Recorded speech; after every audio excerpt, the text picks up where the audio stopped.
As discussed in a previous video, taking samples of the grapes to be harvested is perhaps one of the most important steps in the winemaking process. Sampling helps me decide when it's time to pick, because the flavors and chemistry of the grapes at harvest determine the potential of a wine's quality.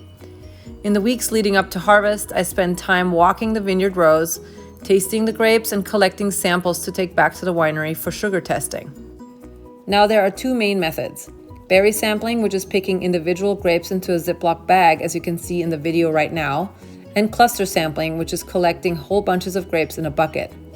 I typically berry sample early in the season when I need to grab lots of samples to get a baseline set of numbers.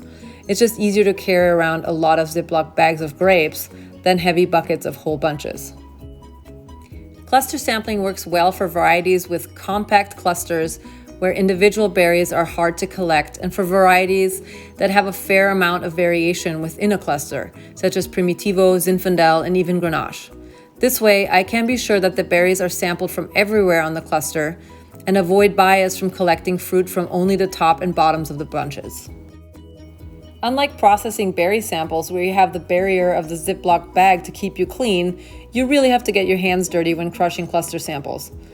Once the bunches are properly crushed and macerated, use a strainer to collect the juice, pour a tiny amount on the eye of the refractometer, and voila, your sugar expressed in degrees Brix.